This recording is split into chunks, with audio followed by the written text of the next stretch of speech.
the Minister of Basic Education, Ms. Angie Mutsecha,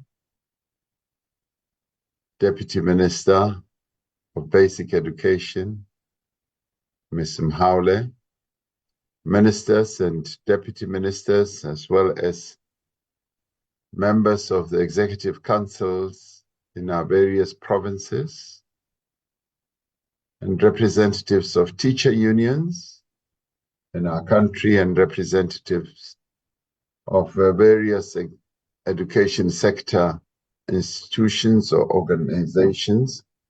And ladies and gentlemen, and good morning. I'm really sorry that I cannot be where you are, as I am currently in Cape Town and will soon be addressing another meeting. But it is a distinct honor and a privilege to address this 6th basic education sector, Lekgotla. It is immensely gratifying for me to see the diverse support from the private sector, from the non-governmental organizations, academics, researchers, and civil society, as well as organized labor and parent associations gathered here, thus demonstrating a very keen interest in our education system. We've always maintained that education is a collective responsibility, and we are profoundly thankful to all our stakeholders for their continuous support, their guidance, and advice.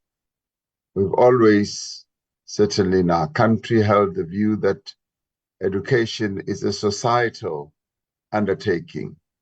It cannot be an undertaking that is executed by one organ alone, and just by dint of what education means, it just starts off with parents, starts off with the community in which a young person grows up and moves on to school, where the more formalized educators take charge of the education of children, also gets underway with the peers of the young person and extends beyond that as they start either to go into higher education or to work. And society, in the end, becomes the main educator of the child, and various organizations get involved. So in the end, education must be seen as a societal undertaking. And you, represented here today, have taken on this task of being the full educators of our young people. And in doing so, you bear a very important burden in the building of our nation and in the makeup of our society and communities. So we thank you for this. Your coming here together is not just an easy effort, it's a very informed effort, and we're very pleased that you are here. With regard to our own education system, this is the one area where colonialism and apartheid made sure that their effects are felt quite intently, heavily, and on a long-term basis. And it is in this area that we today continue to live in the shadow of what they set up in our country 342 years ago, and under apartheid some 46 years ago as well. But the seeds of apartheid germinated long before the apartheid rulers took over. But despite that, we have seen progress in improving literacy, numeracy rates among school-age children. This has happened alongside initiatives to enhance teacher training and curriculum development, ensuring that our youth are better equipped for future challenges that lie ahead. We have expanded access to education by constructing new schools, increasing the number of no-fee schools and significantly improving funding for students in higher education from poor and working class families. Many of you will recall that as the fight against apartheid intensified, an iconic and lodestar document was drafted, which is the Freedom Charter. Amongst its many precepts, it set out that the doors of learning shall be open. It was aspirational. It was a deep-seated wish by our forebears who crafted that most important document that is now enshrined in our Constitution, that the doors of learning should be opened. And the progress that we have made today subscribes to that the doors of learning should be open. So therefore, expanding access to education through new schools, increasing no-fee schools, is precisely addressing that aspiration, an age-old aspiration. As we move forward, we must focus on building a resilient, inclusive, and prosperous nation. That is our objective, also as set out in our lodestar document. The journey of renewal and reform is essentially ongoing. Today, we convene not merely to mark another year of deliberations and strategic planning, but also to celebrate a landmark year in our nation's journey, in our nation's history. 30 years of democracy, 30 years of freedom, of peace, and prosperity. Speaking at his inauguration, the founding father of our nation, Nelson Mandela, said, "We have triumphed in the effort to instill hope in the breasts of millions of our people." We celebrate the noteworthy milestones in the basic education landscape, marking the transformation from the segregated apartheid system that was set up prior to 1994, an apartheid education system that was intentionally set up to blunt the capabilities of the majority of South Africans. Now, the transformation is to ensure that we have a more inclusive and diverse education landscape, a landscape that we have fostered since 1994. In our endeavor to redress the past injustices, our nation has embarked on developing a new national curriculum that caters for all, moving away from the fragmented curricula previously offered by 18 departments of education that delineated our education system along racial and regional lines. For a small country that we are, for small population, we had, can you believe it, 18 education departments. And the thin line that ran right across each one of them was racism and regionalism. Over the last 3 decades, our basic education sector has seen substantial improvements. We have achieved universal access at the basic level, matching the performance of developed nations. Teacher qualifications have seen significant improvements. From the ruins of apartheid education, this we have achieved. In the past 30 years, we have built new state-of-the-art schools, and these replace schools constructed from inappropriate materials and further accommodate rapid urbanization. Our efforts to ensure every child has access to quality education, thus leaving no one behind, are bearing fruit. For instance, the National Senior Certificate pass rate has steadily risen from 60% in 2009 to more than 80% in recent years.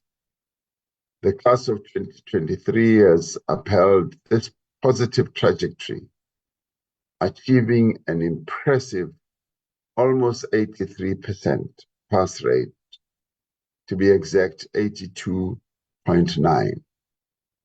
For those of us who were educated years ago, we were always told that you round up anything above 0.5%, you round up to the higher level. So I'm educated in that mode. So that's why I say 83%. This is the result of years of hard work by our officials, by our teachers, by our partners, by our parents, and by our caregivers. Also hard work by our learners themselves. This year, our chosen theme, equipping learners with knowledge and skills for a changing world, has never been more appropriate and more relevant. Recognizing the rapid pace of global changes and the evolving demands of the workforce, the Department of Basic Education has embarked on a comprehensive review and enhancement of our curriculum. The initiative is crucial to our ongoing efforts to improve learning system. We are acutely aware that persistent challenges do continue to hinder our efforts to achieve the national development goals that we set up ourselves.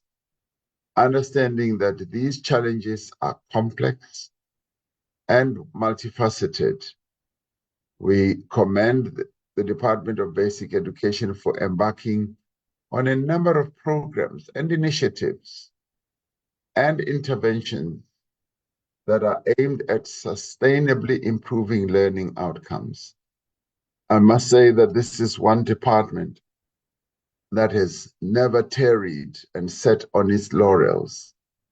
I have seen the DG, the minister, deputy minister, continuously busy seeking ways together with partners to improve the system so that the system is not stagnant, the system does not go stale, but always seeking ways in discussions and debates with a number of key role players to improve the system. These initiatives involve deliberate actions in 5 key areas: curriculum development, assessment strategies, teacher development, provision of learning and teaching support materials, and the enhancement of the learning environment.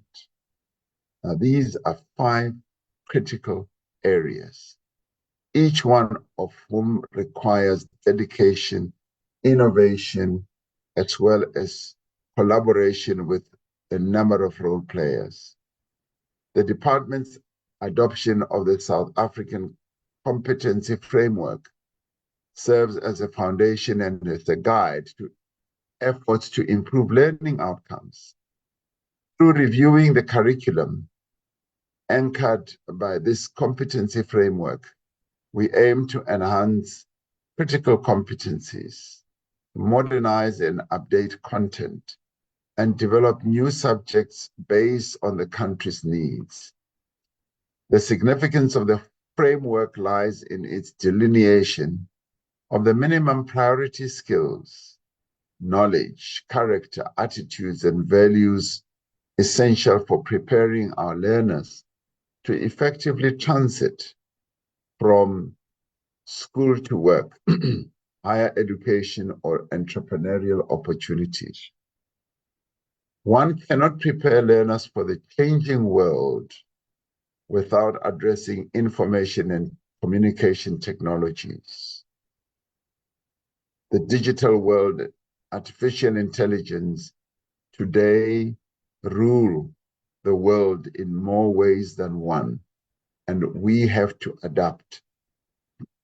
Our government's pledge to ensure that all learners have access to quality education is vividly illustrated through our achievement of equipping some 435 schools, or better still, public special schools, with assistive devices, with ICT tools, and connectivity. This initiative is a testament to our commitment to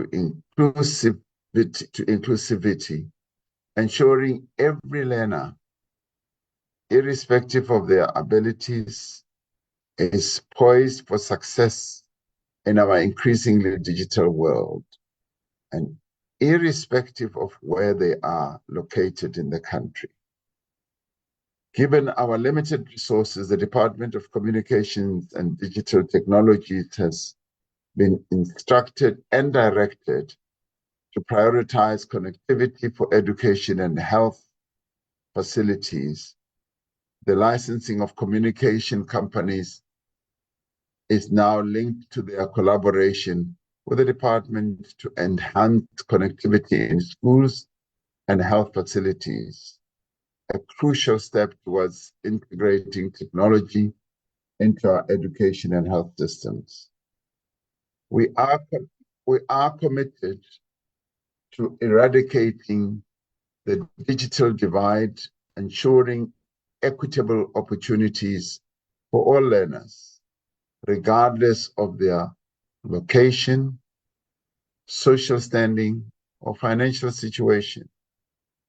With a sense of achievement, we report our progress towards universal access to basic education, which currently stands at an impressive 98%. However, dropout and repetition rates are still unacceptably high. I have spoken about this to you all in the past, and I've urged all of us to work hard to reduce the dropout rates as well as to attend to the repetition rates. Some of the reasons for these high rates include poverty, of course, youth criminality, teenage pregnancies, and general violence in some of our communities, and the burden that is placed on young people to look after their aged parents and grandparents. As the government, we have continued to pursue pro-poor policies to systematically tackle the multifaceted sectors, or rather factors, impeding progress in basic education. These policies encompass the establishment of no-fee-paying schools. Indeed, 80% of schools in our country do not require the payment of fees any longer. This is a huge, huge, huge success and progress, because the payment of fees for educating our children has brought, for the most part, an inordinate burden on parents. Now freed from having to pay school fees, parents are able to provide a better livelihood to their families. Moreover, more than 9.6 million children benefit from the National School Nutrition Program. They get free textbooks, scholar transport, wherever and whenever we can, and child support grants provided by the Department of Social Development, another one of our government departments. We commend the many initiatives to provide learning support where the need is greatest.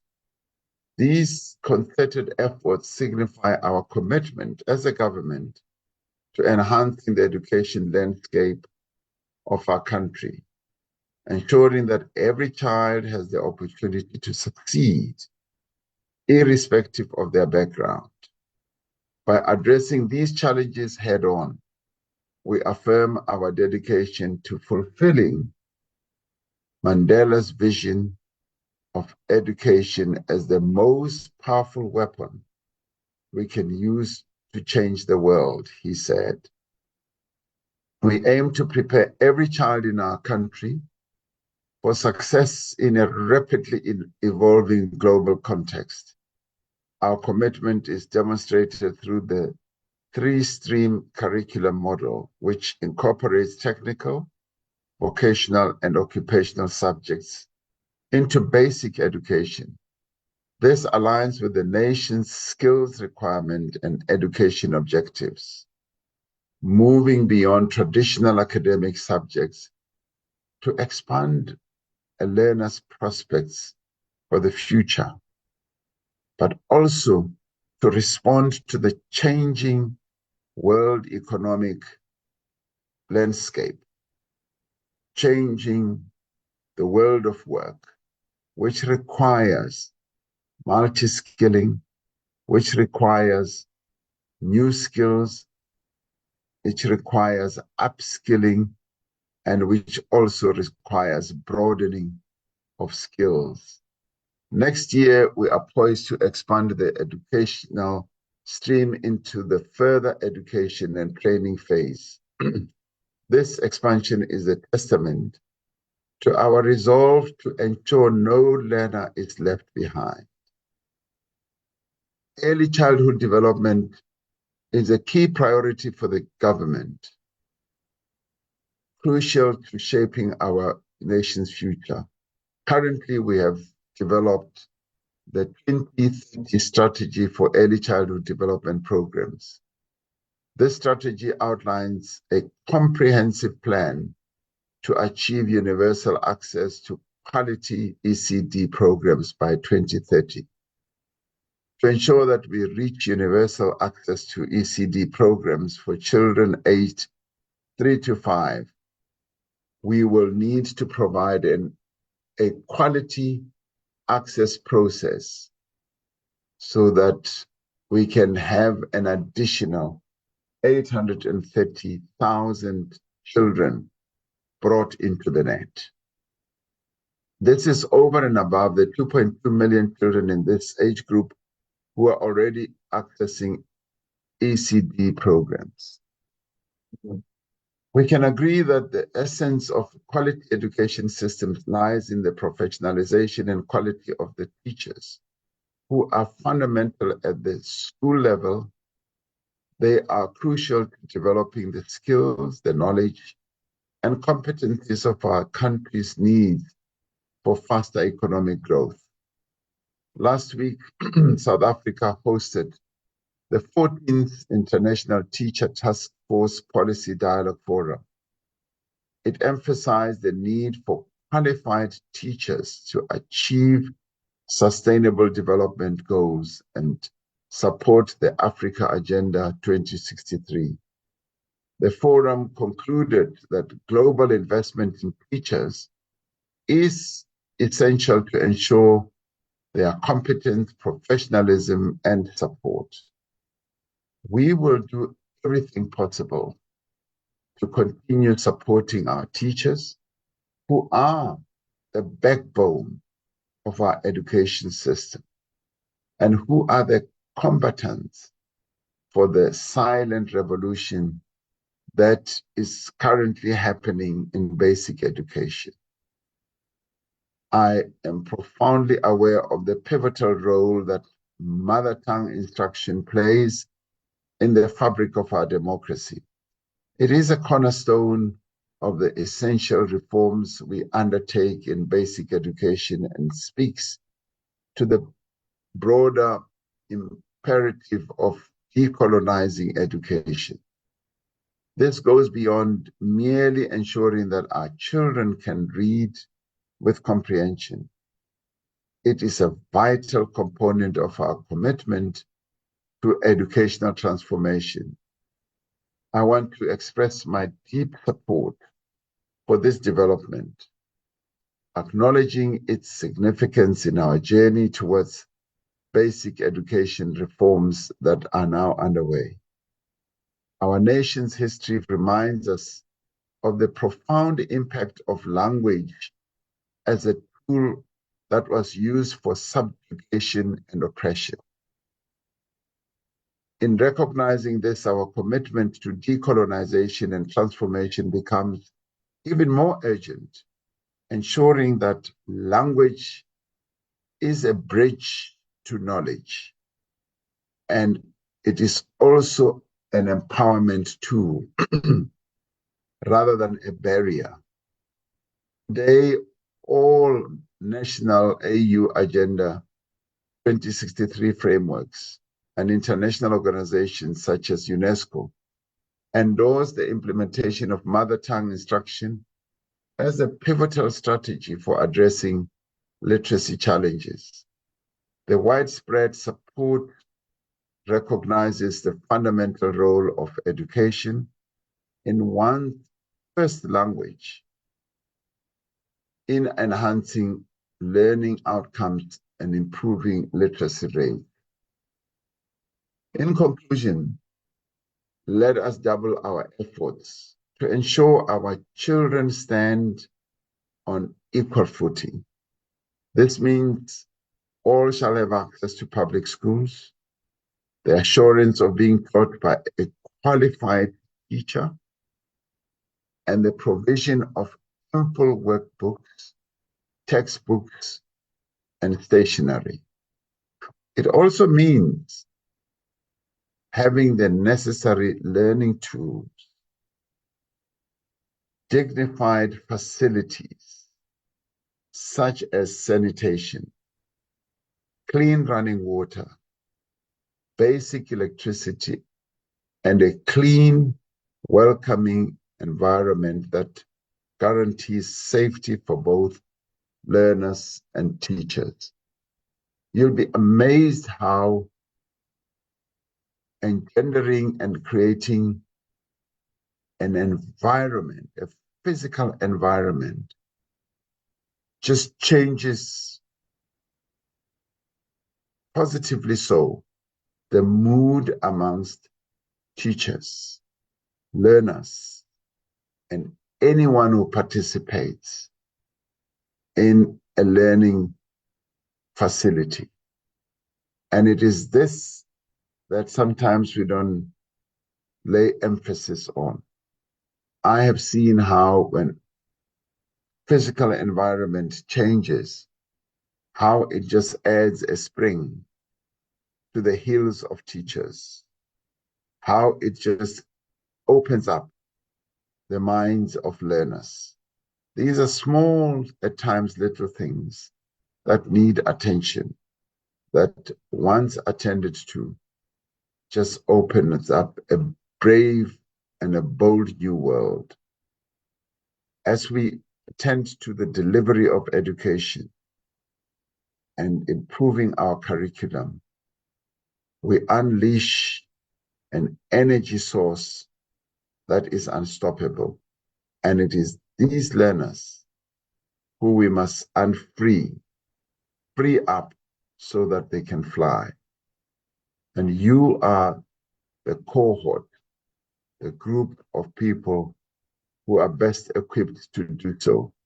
So in your Lekgotla today, I encourage you to be bold, to be forward-looking, to be creative, so that we can unshackle all the chains that continue to keep our nation back. So get on with it, and I wish you Lekgotla very well. And it's always a joy to be present in your Lekgotla. I'm just so sorry that I'm in Cape Town today. Thank you very much, and goodbye.